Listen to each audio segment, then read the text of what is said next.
hijos de Dios que lo único que esperan de Dios es que responda a sus necesidades. Y entonces ese evangelio antropocéntrico, por el discipulado que recibimos, trae un vocabulario antropocéntrico. ¿Usted ha escuchado alguna vez a alguien decir: hermano, Dios me dio un carro, Dios es bueno? ¿Usted lo ha escuchado? Hermano, Dios me sanó, Dios es bueno. ¿Lo ha escuchado? ¿Lo ha dicho? Entonces Dios es malo con el que no le dio carro, y Dios es malo con el que no sanó. ¿Por qué? Porque el discipulado antropocéntrico ha puesto en nuestras bocas a un Dios que funciona a mi conveniencia, que funciona a mi necesidad, que funciona a mi crisis, que funciona porque necesito un carro. Y entonces cuando lo recibo, oh, gloria a Dios, Dios es bueno. Y vengo y testifico: mire, Dios me dio un carro, Dios es bueno. Y el que está ahí sentado, que lleva 10 años pidiendo un carro para un trabajo, está diciendo: entonces, ¿qué pasó conmigo? Porque resulta que Dios no es bueno porque le dé o porque no le dé. Dios es bueno porque es su esencia, porque es su naturaleza, porque es su sustancia, porque es su realidad. Es más, va más allá de la bondad. Él es amor, Él es justo, pero lo hemos encerrado en aquello que necesitamos. Y por la comprensión de un evangelio errado, discipulamos de manera errada. Y entonces aquella primera creencia de un Dios de amor que envió a su Hijo a morir por nosotros se distorsiona por un Dios de amor que está dispuesto a suplir todas mis necesidades. Y yo he visto hijos de Dios muy buenos, muy consagrados, que han creído toda la vida que van a poder comprar una casa y se mueren sin comprarla. Yo he conocido buenos hijos de Dios que han pretendido que el Espíritu Santo los bautice y mueren frustrados porque nunca oraron en lenguas, porque en un discipulado incorrecto le dijeron que el bautizo del Espíritu Santo era orar en lenguas. El bautizo es estar sumergido en. ¿Cuántos están sumergidos en Cristo? ¿Cuántos están sumergidos en el Espíritu? Déjeme decirle que hace rato usted está bautizado en Él. Pero esa enseñanza y ese discipulado incorrecto hace que el hombre siempre esté buscando de Dios un favor. Y mire, yo le voy a decir algo que quizás no le guste mucho a usted. Dios no va a hacer nada por su necesidad, puesto que ya lo hizo todo en Cristo. Aquel que vino a la cruz y dijo: consumado es. Ya lo hizo todo. Y entonces dice: ¿y cómo no nos entregará juntamente con Él todas las cosas? No son algunas, son todas. Pero es que nuestra creencia de un Dios está basada en que a mí me enseñaron que Dios responde a mis necesidades, tanto que yo creo que las bendiciones son asuntos meramente materiales. Y en Efesios 1 dice que fuimos bendecidos con toda bendición espiritual. Quítese de la cabeza pensar que las cosas materiales son bendición. Pero es un discipulado incorrecto que me mete a mí en la necesidad de esperar de Dios algo material, devaluando por completo lo espiritual. Su espíritu, su Hijo en mí, su palabra, la delicia de compartir. Yo estoy feliz, hace rato que no compartíamos como cuerpo. Compartir como cuerpo, estar los unos con los otros, el poder impartir una palabra, el conocer ministros nuevos, hijos nuevos, el darme un abrazo con una persona que nunca conocí, pero que desde la eternidad estaba programada para ser un miembro del cuerpo del que yo soy miembro. Esas son las riquezas, esas inescrutables riquezas de la gloria, lo que poseemos, lo que de verdad nos hace millonarios. Por eso Pablo decía: como no teniendo nada más poseyéndolo todo, como no teniendo nada más enriqueciendo a muchos. Eso es lo correcto, lo que nos hizo a nosotros lo que ahora somos. Y con todo lo que nosotros somos y tenemos, hay discipulados que llevan al hombre a únicamente esperar de Dios algo meramente material, cuando Dios a lo material le llama añadidura. Vosotros estáis completos en Cristo. Y el que está completo no necesita absolutamente nada. Pero cuando yo me sé completo, no vivo esclavo de orar para que Dios me dé. Cuando yo me siento completo, mi oración es totalmente distorsionada y transformada en un hombre que agradece, en un hombre que exalta, en un hombre que adora, que no está pidiendo absolutamente nada porque sabe que está completo. Pero la oración distorsionada de la iglesia del Señor viene de discipulados distorsionados. Hermano, es que hay que estar a las 5 de la mañana para que Dios lo escuche. Sí, Dios nos escuchó a nosotros y los de Japón se fregaron. Porque quisimos meter al Señor en nuestro tiempo cronos. Pero el tiempo de Él, el Kairos, es tan perfecto que el Señor Jesús dijo: yo soy el año agradable. Pero discipulados nos enseñan a esperar la proclama profética de fin de año. Discipulados nos enseñan a esperar nuestra mejor temporada. Discipulados nos enseñan a declarar que ese es el año de la siembra, que ese es el año de la cosecha, que ese es el año del perdón, que ese es el año del reencuentro, que es el año del renuevo. Pero no, Cristo, el año agradable, Él cogió el cronos y lo metió en el kairos, en una eternidad permanente, en donde el hombre no vive en una necesidad, sino disfruta una eternidad. Y quizás usted se está preguntando: sí, yo estoy completo, yo tengo riquezas espirituales, pero ¿por qué a veces me siento tan vacío? Es porque usted se ha permitido comer de enseñanzas que le enseñan, valga la redundancia, que todo se trata de usted, cuando todo se trata absolutamente de Él. Pero permítanme un minuto porque ya me cobró arriendo la chaqueta. Pero mire, todo depende de la interpretación de las cosas. Porque la palabra es una sola. ¿O hay varias palabras? La palabra es una sola. Y toda la palabra es apta, útil para instruir, para redarguir, al fin de que el hombre de Dios sea. Pero toda la palabra no es toda la Biblia que tiene usted escrita. Toda la palabra es Cristo. Y Cristo está desde Génesis hasta Apocalipsis. Pero es la interpretación que usted le da. Viene a mi memoria una vez un hombre que llegó a ser el cantinero del pueblo, y el gerente de la cantina había sido el anterior cantinero. Y cuando este nuevo cantinero sirve cervezas a un grupo como de 20, se para el más grande de todos y lo señala. Y los otros 19 se pararon atrás. Y ese cantinero se va a renunciarle al gerente. Yo renuncio. Porque allá esos 20 tipos, el más grande se paró y dijo: yo a usted afuera lo voy a matar y le voy a sacar los ojos, y los 19 de atrás se los vamos a sacar. Y el gerente se ríe, ¿no? Eso era lo que él vio por el conocimiento que tenía. Pero el gerente había sido cantinero 20 años. Él tenía otro conocimiento más profundo y le dice: no, usted está mal. Ellos son los sordomudos de al frente, y lo que están felices y están es cantando. Él lo que está diciendo es: yo sé bien que estoy afuera, pero el día que yo me muera, sé que tendrás que llorar. Y los otros le hacen el coro: llorar y llorar. Lo que pasó en ese momento fue lo mismo que ya le había pasado al otro. Pero este pensaba que lo iban a matar, cuando el otro sabía que lo que le iban a dar era propina.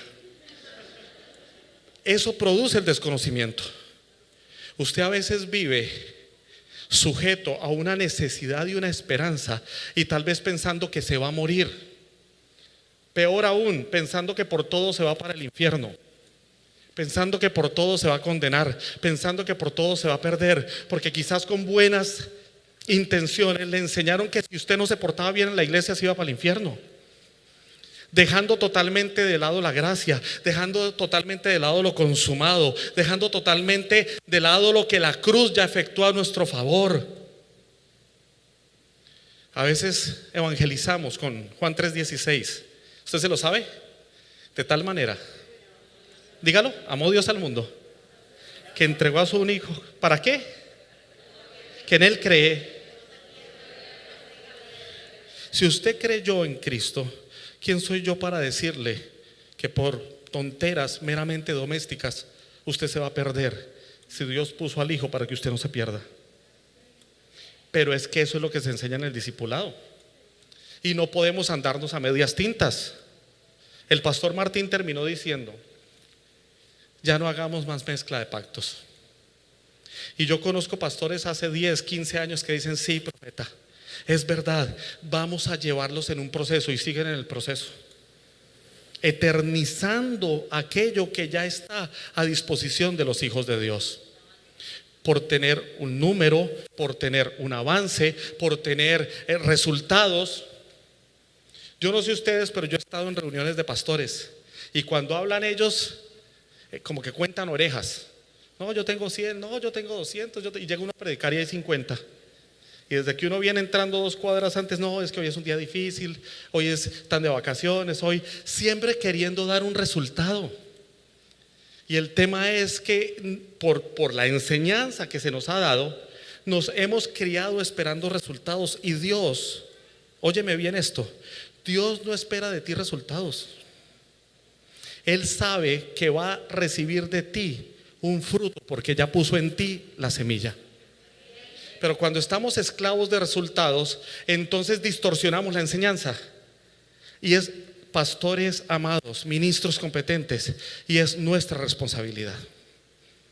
Viene a mi mente lo de Sofonías, cuando se decía que profetas livianos y prevaricadores. ¿Por qué viene a mi mente? Porque la palabra livianos en el hebreo no es: ay, no, es que ese profeta no le dice a la gente: usted está en pecado, arrepiéntase. No. Ahí la liviandad es pereza en la traducción. Y prevaricador es aquel que se pone en connivencia, de acuerdo con un juez, para faltar a la verdad por intereses económicos. Y así hay muchos ministerios livianos y prevaricadores en el discipulado por negociar la palabra. Muchos para que la iglesia siga creciendo, muchos otros para tener más invitaciones. Miren, hermanos, yo vengo a decirles hoy como profeta del Señor: ya es tiempo. El pastor habló de la pandemia, y la pandemia para muchos pasó sin pena y sin gloria, porque estaban anhelando que viniera la presencialidad para volver a lo mismo, para volver otra vez a las túnicas, para volver otra vez a los mantos, para volver otra vez a sombras, para volver otra vez a señales, para volver distorsionando totalmente la verdad. Y alguien me decía cuando comenzó la pandemia: ¿usted qué ve, profeta, en esta pandemia?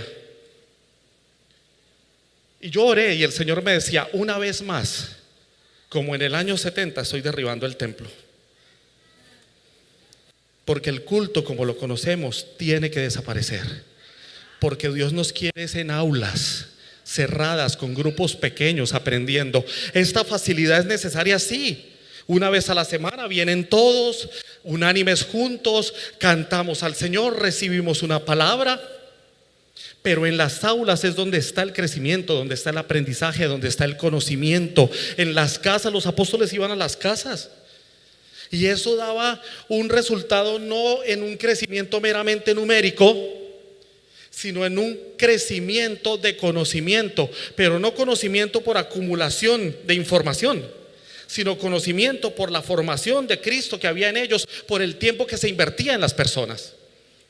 Si usted vino a este camp pensando recibir una palabra de cómo es un discipulado correcto en Cristo, también tiene que estar dispuesto a saber que hay muchas cosas que tienen que cambiar.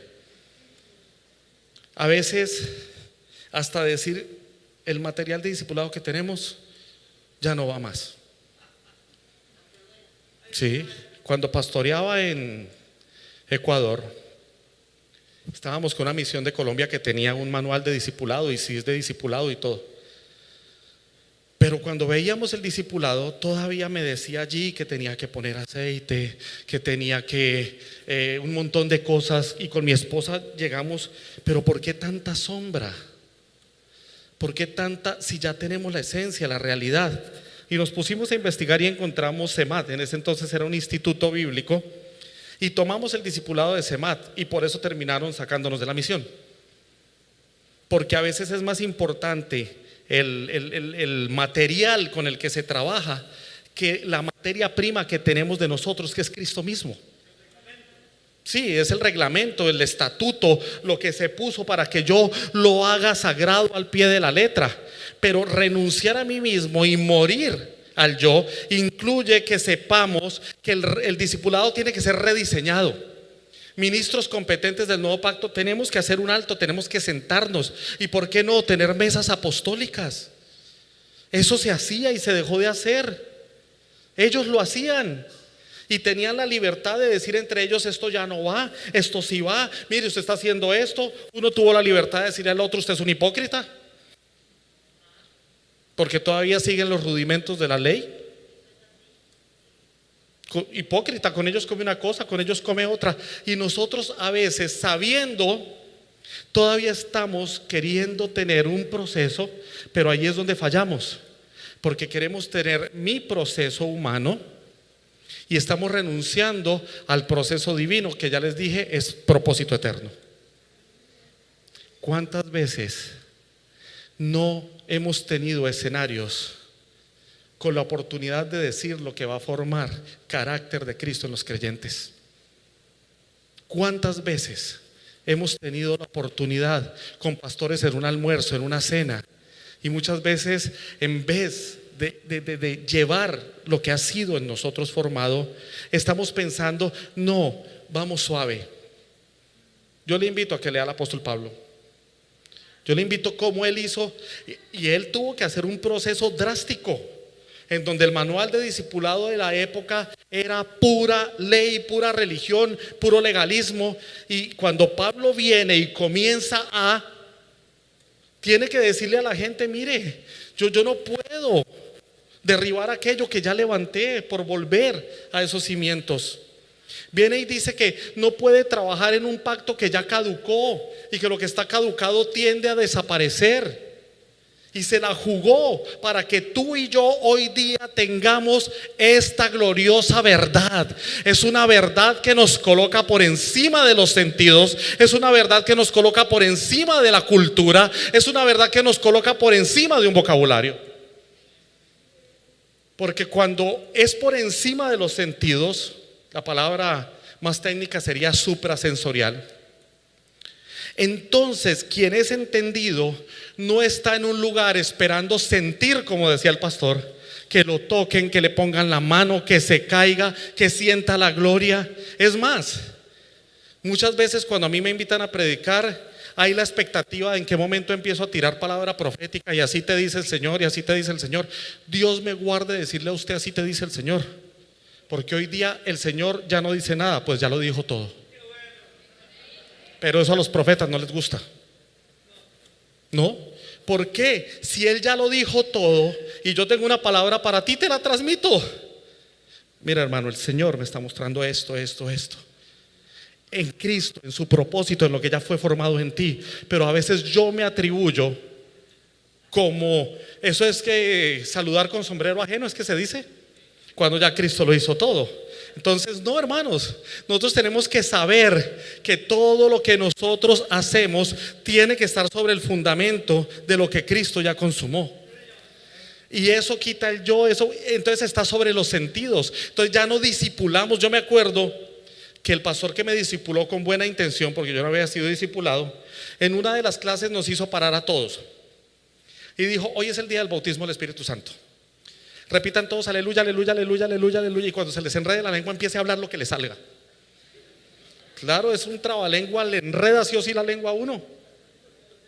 Y comenzó a haber una sinergia allí de todo el mundo enredado en la lengua, una sinergia casi que hipnótica, en donde todo el mundo empezó a llorar, a gritar. Y yo les pregunto: ¿así se recibe el don de lenguas?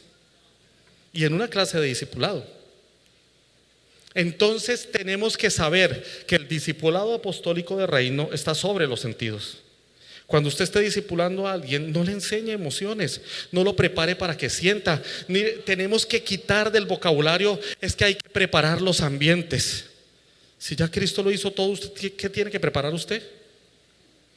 Dios no nos diseñó para preparar ambientes, para gobernar los que existen, sí, Pero entonces la gente empieza a adoptar ese vocabulario. Hermano, algo está cayendo aquí. Hermano, algo va a suceder. Y entonces la expectativa de la gente es un algo que siente, que le hace llorar y que le hace sentir bonito, pero no va para ningún lado. Entonces el discipulado apostólico de reino, 1, está sobre los sentidos, y 2, está sobre la cultura. Diga conmigo, supracultura. Y yo lo tengo ahí apuntado, me van a perdonar los de la camisetita que dice contracultura, no es contra ustedes. Ahí está apuntado, se lo muestro. Hemos levantado en nuestra buena intención mostrarnos como una contracultura. Pero ¿usted sabe lo que significa una contracultura? Es una cultura que se opone a otras. Y les digo algo, la cultura del reino no se opone a ninguna cultura. Está por sobre todas las culturas. La cultura del reino es una supracultura, en donde no importa si eres colombiano, si eres hondureño. No, hermano, es que en Honduras se habla así. Usted habla muy feo, esos colombianos hablan feo y dicen las cosas feo. Aquí se dice así. Mire, en Guatemala le piden a uno perdón para pedirle un favor. Y yo recién llegado no entendía. Profeta, mire, perdone, disculpe que lo moleste, me hace el favor y me pasa la sal. ¿Y por qué lo tengo que perdonar? Pero la cultura de ellos versus mi cultura me hacía entender que estaban apenados conmigo. Yo le decía a mi esposa, no, la gente nos tiene miedo. A toda hora pidiendo perdón, pidiendo disculpas, pidiendo. Al revés, una vez en Ecuador con mi esposa, Dios nos dio la oportunidad de dirigir un colegio. Y tuvimos una maestra colombiana. Y el colombiano va a 1000. Y estaba trabajando con las maestras. Pásame las tijeras, pásame la regla, tan, tan, tan. Y a solas van y nos dicen, esa maestra que trajeron sí que es grosera. ¿Y por qué? Porque nunca pide el favor de nada. Entonces me tocó explicarles que la cultura en Colombia es, sí, que cuando se está haciendo, yo no me imagino al maestro de obra en Colombia, señor ayudante de obra, ¿será que usted es tan amable de pasarme el utensilio para pañetar la pared? Chino, pasa el palustre, así le va a decir. Porque se está, pero es cuestión de cultura. Y la cultura del reino sobre la cual vamos a discipular es una cultura que no se acomoda ni a tu cultura, ni a la mía, ni a la del alcalde, ni a la del presidente, ni a la de mi amigo, ni a la del G12, ni del H21, ni al modelo de Jesús, ni al modelo de Pablo, ni al modelo, sino a la realidad de Cristo que está sobre todas las culturas existentes. Pero una vez más, esto nos golpea, porque es renunciar a lo que venimos haciendo. Y los congregantes y los que están escuchando en vivo, a veces son jueces para juzgar al pastor que tiene los pantalones de decir, amados, por años estuvimos enseñando en la luz que conocíamos, pero por la luz de Cristo, ahora vamos a hacerlo así. Y allí están como jueces. Claro, si eso nos dice ahora, ¿qué va a decir en 10 años? Claro, me voy para otra iglesia porque entonces me estaba enseñando mal. Amados, es nuestra responsabilidad de todos los hijos de Dios. Diga conmigo, mente abierta. Mente abierta. De tener una mente abierta, porque es la única manera en donde usted de verdad se va a arrepentir. Porque arrepentimiento, hagamos un ejercicio, dígale al que está al lado. Me voy a poner todo coaching y motivador yo. Dígale al que está al lado, dígale. Arrepentimiento no es cuando usted llora, sino es cuando usted cambia. Arrepentimiento es una palabra griega que es metanoia, que quiere decir cambio de mentalidad, cambio de actitud. Usted puede venir a todos los cultos, caerse de para atrás, voltear los ojos, zapatear, sacudir el pelo, llorar, moquear y todo lo que usted quiera, pero si usted sigue los mismos chismes, en la misma desidia, en la misma pereza, peleando con su marido, criticando a la vecina, criticando al líder, no siendo una persona dadivosa, siendo el que juzga todo, el que señala todo, déjeme decirle que usted no es más que un simpatizante que no ha entendido el arrepentimiento de la vida de Cristo que se formó en usted, que usted se ha vuelto un juez, que usted se ha vuelto un señalador, todo lo que usted quiera pensar, menos un hijo obediente.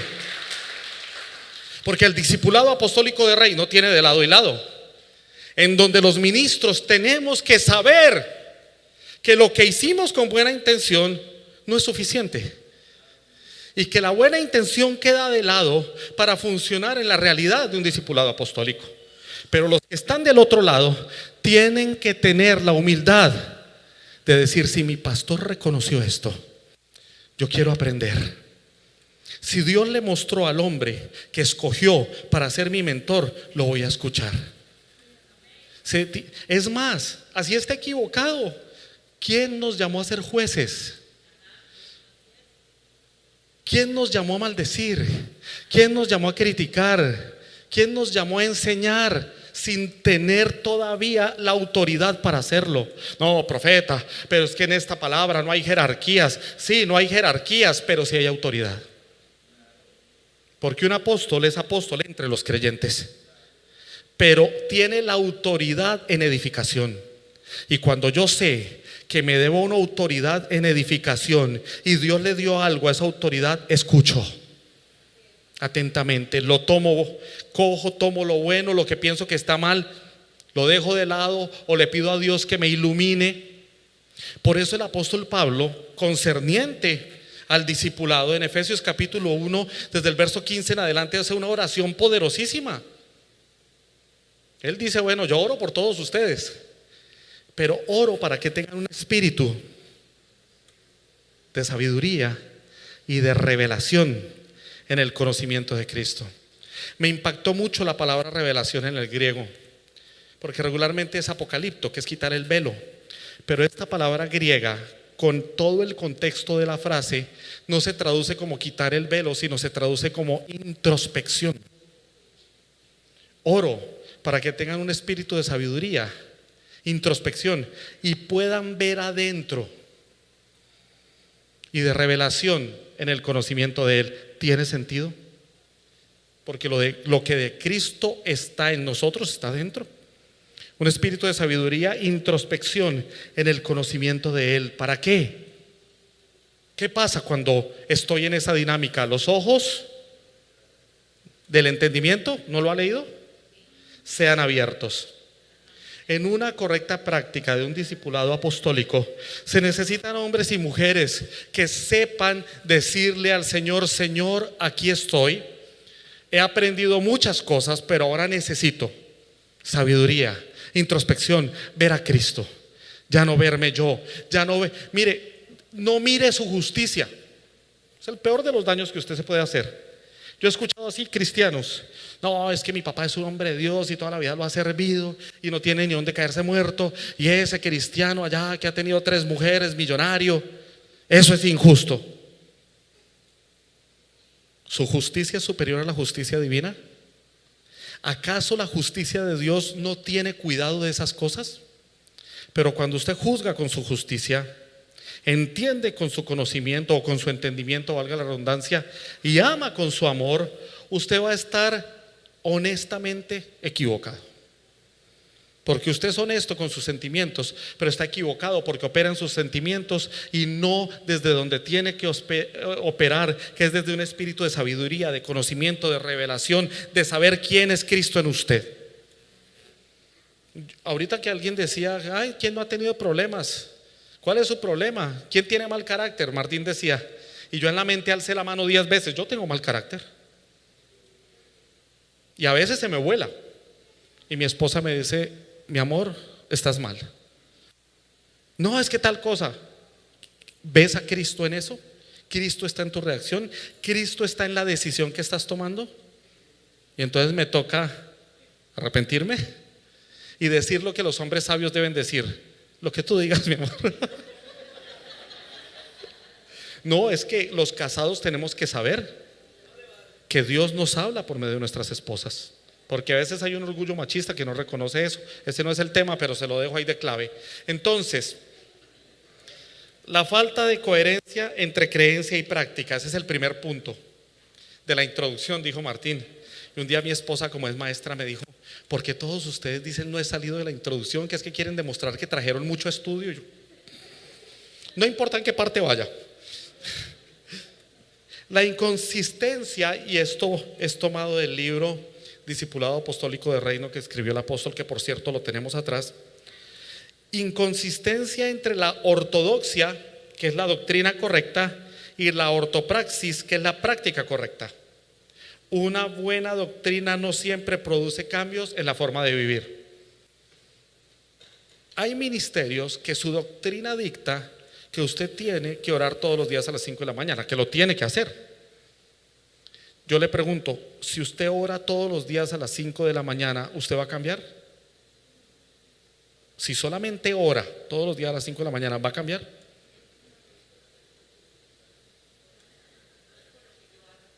Exacto. Bien, pastora Patricia.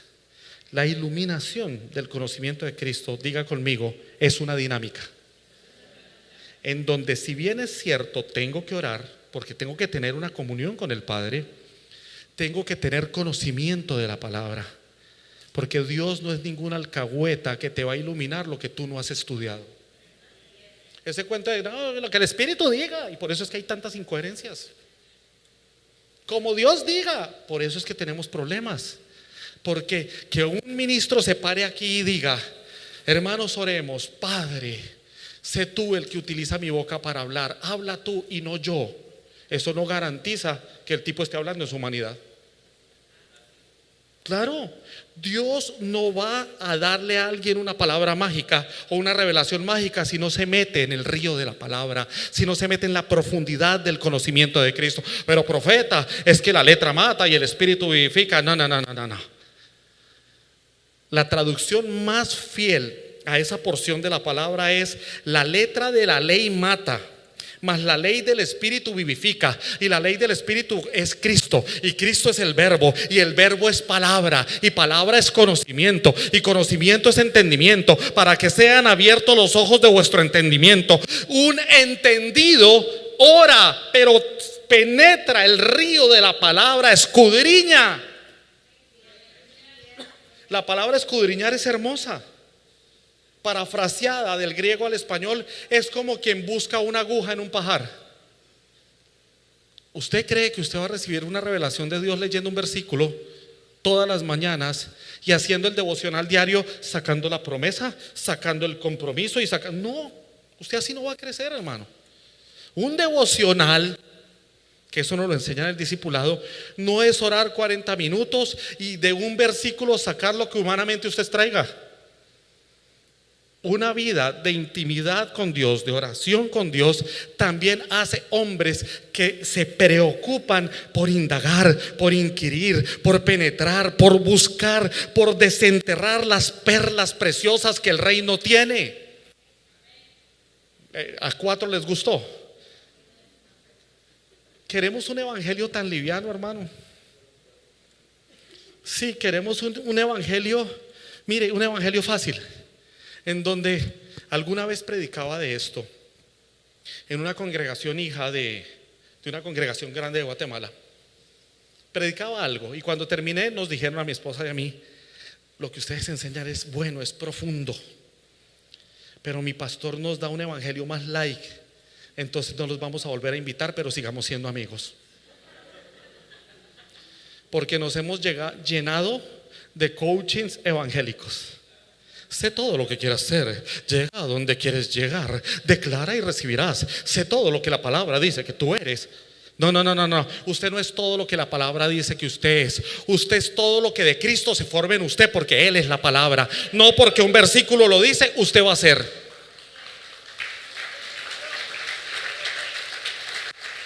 No somos el resultado de lo que dice un libro. Y hemos en el discipulado metido a la gente en cosas, primero, segundo, de lo que dice el libro. Y por eso hay gente, por favor, lo que yo digo, interprételo bien, pídale al Señor que le dé iluminación. Hay gente que piensa que para recibir de Dios tiene que ir a ayunar 40 días. Yo le pregunto, si juntamente con Él se nos entregaron todas las cosas, si usted ayuna, ¿le van a entregar más de lo que le toca? ¿Sí o no? ¿No?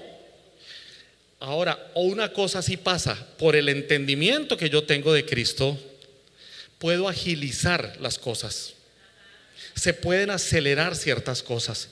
No porque Dios esté esperando a que yo acelere los tiempos, porque nos hemos equivocado cuando decimos: ay, Padre, acelera los tiempos. Nos hemos equivocado, porque imagínese un Dios eterno preocupado de meterle mano al cronos. Pero en nosotros esas realidades pueden venir y hacerse vida más rápido con una correcta enseñanza y con un correcto entendimiento. Entonces la doctrina no garantiza la práctica. Y es que mire, si analizamos un poco lo que es la palabra doctrina, viene del dogma. Y el dogma es seguir lo que enseña un maestro. Y ahí es donde está el problema, que todavía seguimos con el dogma de Jesús el Nazareno y no con la realidad del Cristo de la gloria. Y entonces por eso queremos seguir trayendo. Por eso es que hay algunos que todavía cogen y escupen el piso y le ponen barro en los ojos a la gente, que porque Jesús lo hizo. Por eso es que todavía se siguen rebuscando cosas, viendo cómo convierten el agua en vino, viendo cómo ponen aceite en una pared y se vuelve un corazón. Oiga, y a veces uno ve y pasa. Pero Dios no está obrando por medio de sombras y figuras. A veces alguien me decía, ¿y por qué pasan esas cosas? Yo lo puedo interpretar de una manera. Su misericordia es tan grande que Él permite que yo lo vea y lo disfrute a como mi luz me lo permite. Pero entre más luz y más conocimiento, más disfruto de lo eterno y menos dependo de lo temporal. Profetas, que ustedes no enseñan a cómo manejar los asuntos domésticos de las iglesias, nos decían una vez. En Rema no enseñan. Le digo, si esta palabra a usted no le basta para desde la eternidad usted poder ser un pastor que maneja bien los asuntos domésticos de la región en que Dios lo puso, entonces ¿qué está necesitando? No hay un ABC para decirle a usted cómo ser buen pastor, cómo ser buen hijo, cómo ser buen esposo. No hay un ABC. Pero la vida de Cristo en usted, de manera natural, forma en usted una persona de testimonio, empezando con su esposa, con sus hijos, con la sociedad. No por esfuerzo de quedar bien, sino porque es una naturaleza la que está fluyendo en usted y a través de usted. Es la vida del Hijo de Dios. Cuando nos llamamos cuerpo de Cristo, es esa unidad como cuerpo, en esa unidad de palabra, en esa unidad de espíritu, en el cual dice un solo Señor, una sola fe, un solo bautismo, esa sinergia del uno, en el conocimiento del uno, nos va a hacer efectivos en nuestro discipulado, en lo que enseñamos, y entonces veremos el fruto en otros. Mire lo que acabo de decir, una fe, pero enseñamos a la gente a moverse por su fe. Hermano, tenga fe y Dios le va a responder. Yo hace mucho rato dejé yo de tener fe y empecé a disfrutar la fe del Hijo de Dios que fue depositada en mí. Ya no vivo yo, Gálatas 2:20, mas Cristo vive en mí, y lo que ahora vivo en la carne, lo vivo en la única fe, en la fe del Hijo de Dios. Porque mi fe fluctúa, porque mi fe falla, porque mi fe se equivoca, porque mi fe a veces es, mire, los seres humanos tenemos la fe más bipolar del mundo. Claro, su fe camina acorde a como usted le va. Y entonces, dependiendo su fe, usted ora. Y dependiendo su oración, usted es esclavo libre. ¿Sí sabía que hay mucha gente esclava de lo que ora? Si usted se levanta, Señor, dame para el arriendo, dame para la comida, Señor, dame para los servicios, Padre, para el colegio de los niños, Señor, oh aleluya, santo, y se para. Usted sale a ver cómo consigue para la comida, para el colegio de los niños, y es esclavo de lo que oró. Pero cuando usted entiende, cuando es discipulado correctamente lo que es la oración en el nuevo pacto, usted sale a disfrutar lo que ya tiene. Así no lo vea, porque las cosas eternas no se ven. Y eso es lo que disfrutamos. Ese es nuestro deleite. Eso es lo que como hijos nosotros tenemos. Entonces, dijo Martín, como para ir cerrando, tenemos que un correcto discipulado tiene que llevar a los hombres y mujeres que Dios nos ha confiado a que el vocabulario deje de decir Dios es bueno por esto, por aquello, sino que declaren que Dios es bueno a pesar de. No un vocabulario que diga, ay hermano, estoy en problemas, pero Dios proveerá. ¿Y de dónde sacaron eso? La Biblia dice, no, la Biblia no dice eso. Cuando a Abraham le preguntan, él dice Dios se proveerá. Él no dijo Dios proveerá, sino Dios se proveerá. Porque Dios no necesita absolutamente nada de mí para cumplir en mí lo que ya hizo en el Hijo. ¿Me estoy haciendo entender? Usted no pacta, trae primicias y trae ofrendas para que quizás tal vez de repente Dios haga algo a su favor o le dé dependiendo la cantidad de plata que usted dé. Usted al Señor, usted trae más del diezmo, usted trae más que una primicia, usted trae todo lo que usted pueda dar con alegría, por agradecimiento, por naturaleza, por genética. Pero esa naturaleza está atrofiada en los hijos de Dios. El cuerpo de Cristo todavía está amorfo en naturaleza porque no sabe dar, siendo hijos de aquel que todo lo dio. Entonces, no, hermano, Dios proveerá. No, Dios se proveyó de todo y nos lo entregó todo juntamente con Él. Dios, hermano, tranquilo. Usted ha escuchado que oran por usted, le dice: tranquilo, hermanito, que si una puerta se cerró, Dios abrirá otra. Y otros son más espirituales: hermano, si una puerta se cerró, se abrirá un portón. Yo me pregunto, así haciendo un estudio bíblico rápido, yo me pregunto, ¿por qué Dios tiene que abrir puertas si ya nos dio las llaves? Y yo te daré las llaves. ¿Y a quién le dio las llaves? A la iglesia. No, si usted dice que a Pedro, devuélvase para Roma. Las llaves le fueron entregadas a la iglesia. Y si usted tiene llaves, las llaves abren puertas. Pero profeta, por ahí un apóstol muy conocido oró para que fueran abiertas las puertas. Sí, una sola vez. Y oró para que las puertas fueran abiertas para predicar el evangelio. Se lo dejo de tarea. Nunca oró que se abran las puertas para que usted tenga un trabajo, que se abran las puertas para que usted tenga una mejor casa, que se abran las puertas para que usted le vaya bien en la vida. No. Diga conmigo: la puerta es Cristo y está abierta de par en par. Entonces no oramos por llaves, porque ya las tenemos. El vocabulario va a cambiar con un correcto discipulado. Y entonces en la pandemia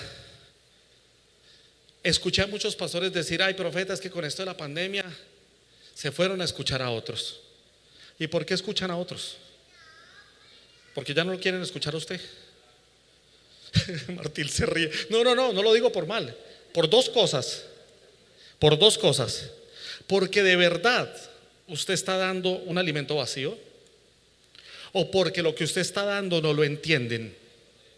Y en las dos cosas tenemos la culpa nosotros. Porque si el alimento es malo, es porque usted no está escudriñando. Y si no lo entienden, es porque usted todavía es de los que dice: y el reino y el no pacto y la gracia, y eso es para el que entienda, y el que no dé malas, porque al que se le ilumine. Así no es. Porque un discípulo es el resultado de un maestro. Yo he tenido que aprenderlo, y gracias a Dios por mi esposa, que es maestra. Yo he tenido que aprender a bajar las revoluciones. He tenido que aprender a quedarme en los 200 temas que tengo ahí apuntados, si es necesario quedarme en uno. Y por los dones que Dios nos ha dado como ministros, discernir si se está recibiendo, y si no, devolverme, y si no, dar un ejemplo, y si no, porque es que no se trata de demostrar cuánto usted sabe en el discipulado, sino se trata de que aún con dolores de parto usted quiera que Cristo sea formado en los creyentes. Y si eso te lleva a ir en contra del programa, porque tu discipulado estaba para 6 meses y se te va a alargar a 8, ¿qué importa el programa? Sí, a veces tenemos que limitarnos por el tiempo en esta tierra. Pero si usted, por ejemplo, a nosotros nos pasó una vez en un discipulado, hablando de justificación, supuestamente 2 clases, se nos fueron 2 meses. La justificación es una vaina hermosa. Y a veces, como por cumplir con un esquema, usted cortaba la carrera, no deja bien ilustrado, no deja bien edificado, porque tiene que cumplir con un esquema. No, ministros que tienen la oportunidad de dar un discipulado, miren si la gente está recibiendo, si la gente está haciendo, si está creciendo, si está siendo impartida. Permítales hacer preguntas. Yo en congresos, en seminarios, donde me inviten a predicar, le digo a la gente: se vale pensar, se vale hablar. Y si cuando a mí me toque usted se para, levanta la mano y me pregunta, yo con mucho gusto le voy a responder. Porque la edificación no es un asunto unilateral, sino es un asunto multiforme, en donde la multiforme gracia de Dios va a edificar aún por la pregunta que usted haga. pero dejemos de someternos a un modelo, a una estrategia, sino que seamos edificadores de la palabra. Dios, Efesios 4, dice que dio regalos a los hombres. Verso 4 u 8, no sé. Dios dio regalos a los hombres. Y en el griego me gusta como dice, y los regalos son hombres, apóstoles, hombres profetas, hombres. Entonces los que somos ministros somos un regalo al cuerpo. Póngale pues cuidado. ¿Y cómo se da un regalo? ¿Cómo da usted un regalo? ¿De mal genio? ¿Cómo da usted un regalo, apóstol? ¿Cómo lo da? ¿Porque le toca? Por amor. Se da por amor, se da con cariño, se da con compromiso, se da en el mejor papel, se le pone el mejor moñito, y entre más ama uno a la persona, más lo adorna y mejor regalo le da. Por el amor que tenemos al cuerpo de Cristo, tenemos que en el discipulado y cuando enseñemos, darnos de la mejor manera, darnos sin condiciones, darnos sin esperar nada a cambio. Algo que he aprendido del apóstol es que de nuestro tiempo, nuestro tesoro y nuestro talento están dispuestos para que Cristo sea formado en los creyentes. Saber que todo lo que nosotros somos y tenemos es para que Cristo siga siendo formado. Pero allí a algunos no les gusta, no por fama, no por dinero, no por reconocimiento, no por afán de protagonismo, porque muchas veces el protagonismo agarra y pone. Una vez me invitaron a predicar en una congregación y pusieron a que me presentara a alguien que era famoso, un payaso famoso de un país. Y ese hombre se puso, habló de sus viajes, de sus giras, de cuando participó con Dante Gebel, que 40 minutos, y me entregaron para predicar. Profeta, ya no le quedan sino 20. Le digo, entonces ya no predico. ¿Pero por qué? Porque es que lo que yo traigo no alcanzo en 20 minutos. Ay, no, mentiras, tómese el tiempo que quiera. Le digo, sí, hermano, porque si don Payaso habló 40 minutos de tonterías, de su ego y de sus viajes, yo puedo hablar el tiempo que sea para hablar de la verdad que es Cristo. Pero entonces tenemos que saber qué es lo que Él tiene que dar. ¿Para qué? Para que no se distorsione la visión. Les decía al principio, la visión se ha distorsionada, pero cuando estamos en el discipulado apostólico de reino, que se define en una palabra, Cristo. Y es Cristo el alimento que nosotros damos, se gana el que no se distorsione la visión. Y por último, es imposible exigir compromiso sin comprometerme. No, profeta, pero es que yo soy el primero, soy el que abre y el que cierra, soy el que barre, yo soy pastor, soy todólogo, recojo la ofrenda, oro por los enfermos, soy psicólogo, soy psiquiatra, ya mismo estoy terminando medicina para yo ser todo, ¿verdad? Pero la gente no se compromete. Miren, todo en el Señor es siembra y cosecha. Y si usted no está comprometido con la palabra de reino, de gracia, de verdad presente, si usted no tiene un compromiso real en discipular a su gente en esta palabra que es Cristo, entonces no espere de su gente compromiso. Esto es bien delicado lo que estoy diciendo, pero el primero que tiene que comprometerse es uno, con lo que fue impartido, con lo que se nos está abriendo los ojos, con lo que estamos llegando a ver aún más allá.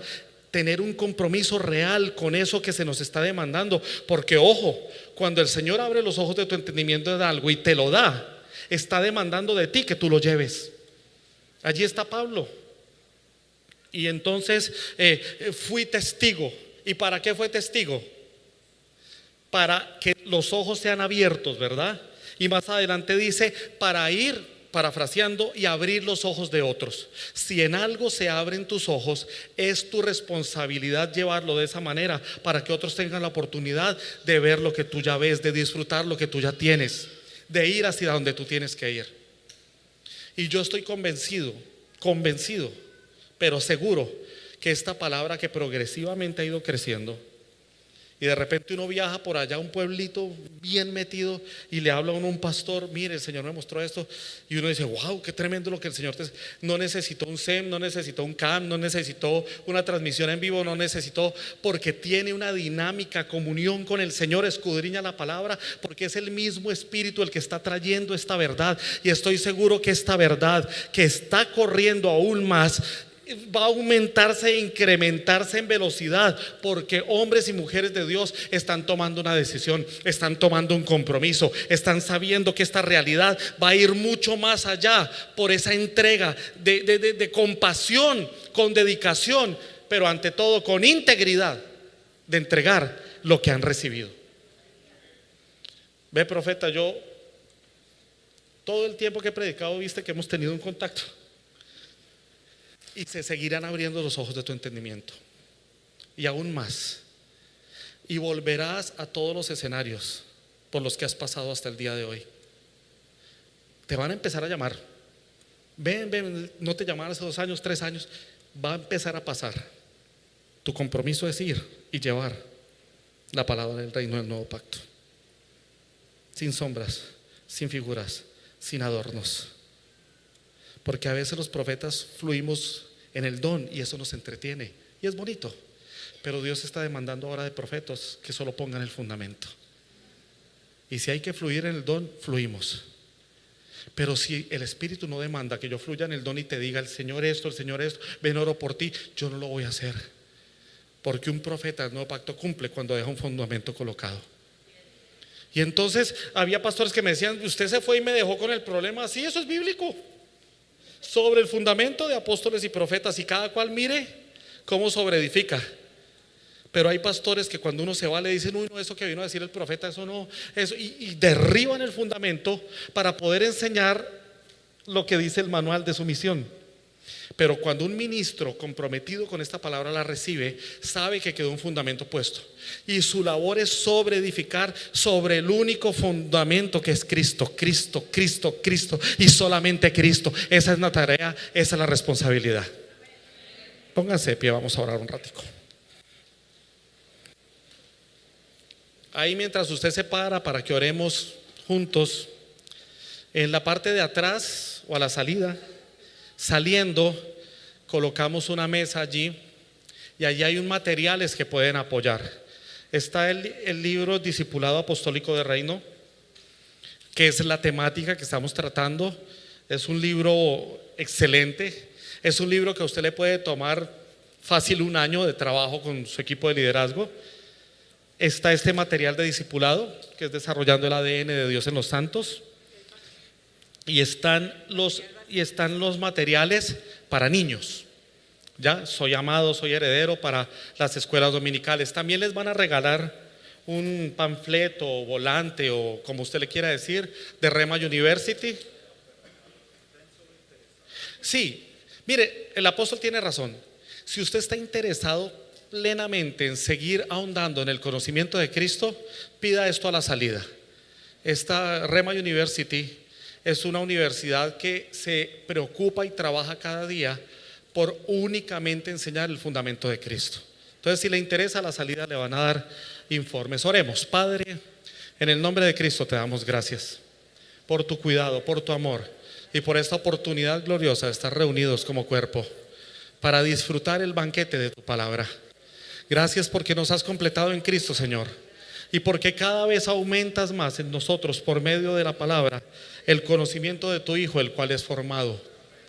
Gracias, Señor, por nuestros mentores, por los pastores, por los líderes, por los evangelistas, por los profetas, por los maestros, por hombres y mujeres que saben que no están entregados a una causa porque les toque, o que están vendidos a una causa, sino que saben que fueron comprados para una causa. Señor, gracias por ellos. Gracias porque cuando tú, por medio de tu Hijo, colocas en nosotros una palabra, podemos en introspección ver, y entonces caen las vendas, entonces cae aquello que nos tenía atados, cae aquello que nos tenía detenidos, cae aquello que tenía el avance en stand-by.